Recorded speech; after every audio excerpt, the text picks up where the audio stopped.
Hello guys, Microsoft পাওয়ার পয়েন্টের এই নতুন ভিডিওটিতে আপনাদের স্বাগতম। এই ভিডিও থেকে আপনারা জানতে পারবেন যে একটি পাওয়ার পয়েন্ট স্লাইডকে সম্পূর্ণভাবে কীভাবে তৈরি করতে হয় বিভিন্ন রকম ট্রানজিশন এবং অ্যানিমেশন অ্যাড করে। অর্থাৎ আপনি যখন একটি পাওয়ার পয়েন্ট স্লাইড এভাবে তৈরি করে প্রেজেন্টেশন মোডে যাবেন, তখন সেটি অটোমেটিক্যালি বিভিন্ন ইফেক্ট, বিভিন্ন অ্যানিমেশন, বিভিন্ন স্টাইলের মাধ্যমে সেটি প্রেজেন্টেশন করবে অথবা শো করবে। তো চলুন সেটি কীভাবে করে দেখে নেওয়া যাক। তো প্রথমেই এখান থেকে ট্রানজিশন অপশনে যেতে হবে। এখানে বিভিন্ন রকম স্টাইল রয়েছে বা ট্রানজিশন ইফেক্ট রয়েছে যে কীভাবে এই স্লাইডগুলো একটার পর একটা আসবে। দেখুন এখানে আমি যদি ক্লিক দিই, এই স্লাইডগুলো কীভাবে আসবে এই বিভিন্ন রকম অপশন দেখাচ্ছে।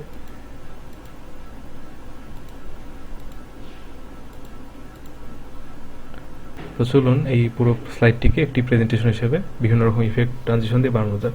তো চলুন প্রথমে এটিকে একটি ট্রানজিশন ইফেক্ট দিই। ধরুন এটি এভাবে আসবে। এরপর হচ্ছে এখানে হচ্ছে সাউন্ড, ট্রানজিশনটি দেখার সময় কোনো সাউন্ড করবে কিনা, তো আমি নো সাউন্ড দিয়ে দিই। এরপর হচ্ছে ডিউরেশন অর্থ হচ্ছে ওই ট্রানজিশন ইফেক্টটি কতক্ষণ ধরে দেখাবে। এটি সাধারণত 1 সেকেন্ড বা 1.5 সেকেন্ড দিলেই ভালো হয়, কারণ যত আপনি এটি ডিউরেশনটি বাড়ায় দিবেন আপনার ট্রানজিশনটি তত সময় ধরে এটি নিবে। এটা অনেক সময় দেখতে খারাপ লাগে, তো 1 সেকেন্ড দেওয়াই বেটার। এরপর হচ্ছে যে advance slide on mouse click and after. এর অর্থ হচ্ছে যে মাউস ক্লিক দিয়ে যদি আপনি এটিকে ইফেক্ট দেন, তাহলে এর পরের স্লাইডটি আনার জন্য মাউসে ক্লিক দিতে হবে বা কিবোর্ডে অ্যারো কি প্রেস করতে হবে।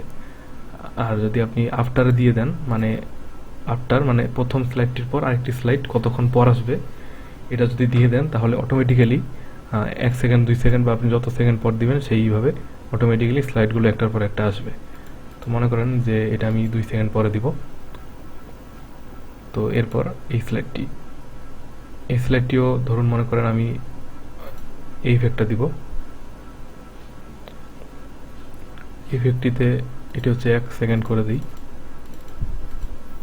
এবং আফটার এটি হচ্ছে 1 সেকেন্ড পর আসবে অটোমেটিক্যালি। এরপর হচ্ছে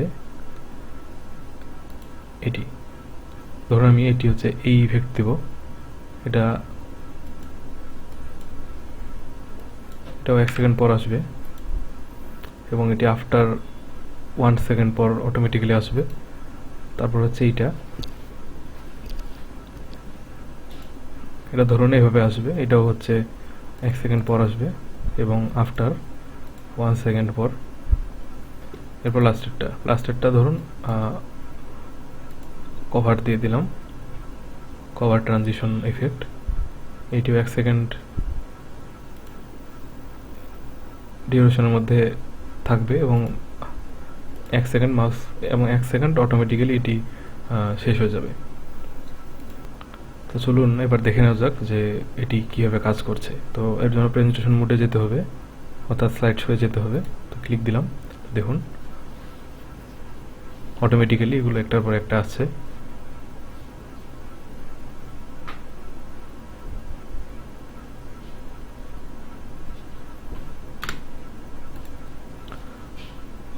তো এভাবেই আপনারা একটি সম্পূর্ণভাবে ইফেক্ট দিয়ে কোনো পাওয়ার পয়েন্ট স্লাইড বানাতে পারেন।